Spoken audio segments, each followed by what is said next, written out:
今回は、チェンソーマンを読む上で、知ってるとよりわかりやすくなる、悪魔との契約ルールについて解説していきます。この動画の内容は、ストーリーのネタバレを含みます。未読の方はご注意ください。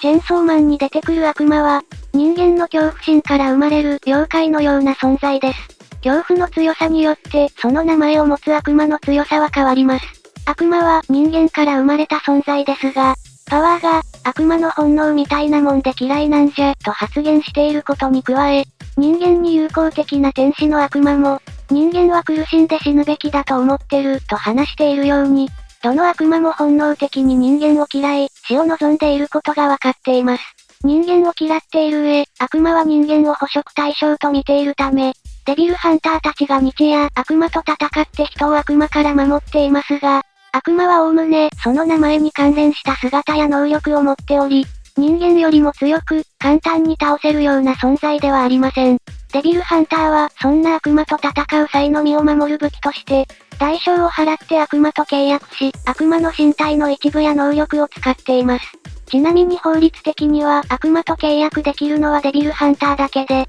一般人が契約するのは違法行為のようです。悪魔との契約には身体の一部や寿命といった代償が必要となるので、一般人が悪魔と契約するメリットはなさそうですが、禁じておかないと予想外の犯罪が起きかねないので、これは当然の措置かもしれません。そんな悪魔との契約には大きく分けて3つのルールがあるのですが、ここからはそのルールについて詳しく解説していきます。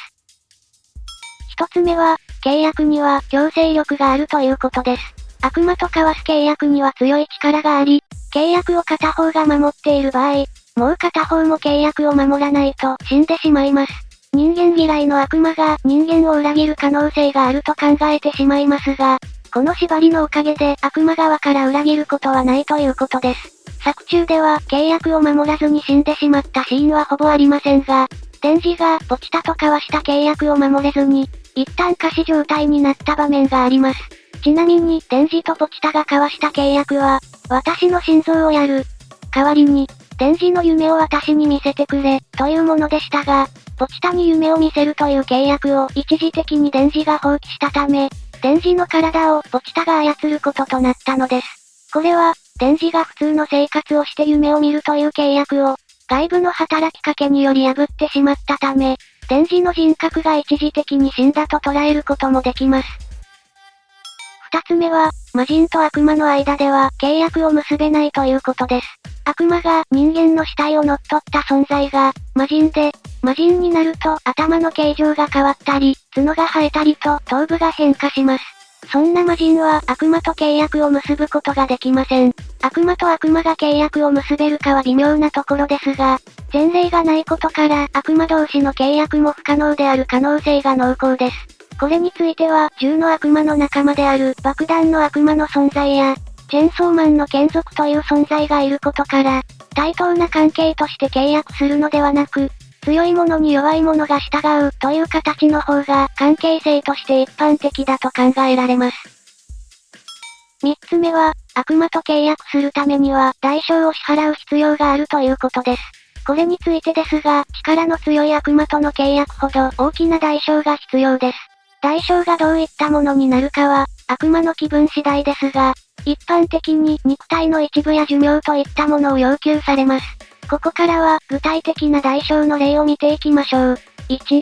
力を使うたびに代償を支払う。まずは、力を使うたびに代償を支払うというパターンです。このタイプには、狐の悪魔や、呪いの悪魔などがいます。作中では、ポンコツ悪魔とされている、狐や呪いの悪魔が、都度払いである点を考えると、強い悪魔は、都度払いを使わない可能性も高いです。ちなみに、都度払いの悪魔は、契約者を嫌うと力を貸してくれないことがわかっています。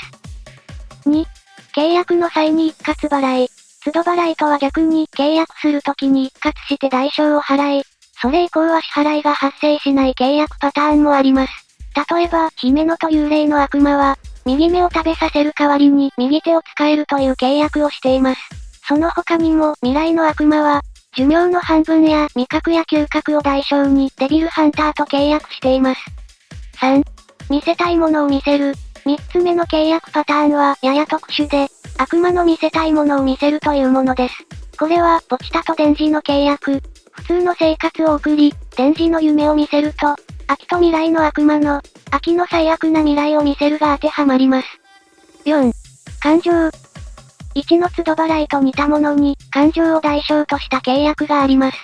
例えば、人形の悪魔の力で精巧な人形を作るためには、人間にしかない感情が必要です。これは、オプションのようなものであるため、より強力な能力を使うためには、別途支払いが必要なパターンもあるということがわかります。5. 命。地獄の悪魔のように命そのものを代償にする悪魔もいます。地獄の悪魔は命を差し出すことで、対象を地獄に送る能力を貸すという契約をしてくれます。しかもこの契約には人間の1人の命では足りず、4人以上の命が必要です。地獄には根源的恐怖の名前を持つ悪魔が住んでいるため、ほとんどの悪魔は太刀打ちできず死んでしまうほどの過酷な環境ですが、その代償が大きいだけに大きなリターンはあります。ちなみに作中では地獄に送られるほどの厄介な悪魔ほど、容易に人間界に戻ってきています。6. 悪魔の心臓。次に紹介するのが、悪魔の心臓を代償とするパターンです。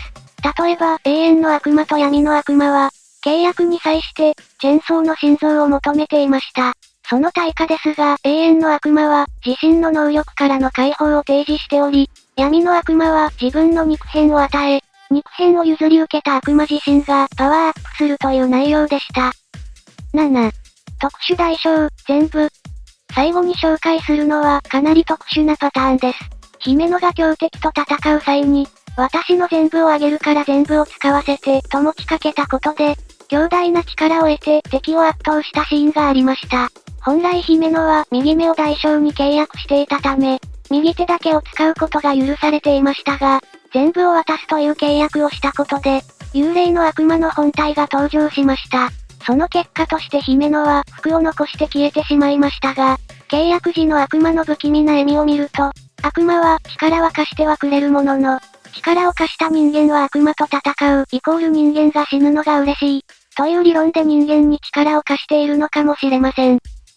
以上、悪魔との契約ルールについてのまとめでした。最後までご視聴ありがとうございました。皆さんの独自の考察などもぜひコメント欄で教えてください。このチャンネルでは、チェンソーマンについて考察や解説をしています。チェンソーマン好きの方のチャンネル登録をお待ちしています。それでは次の動画でお会いしましょう。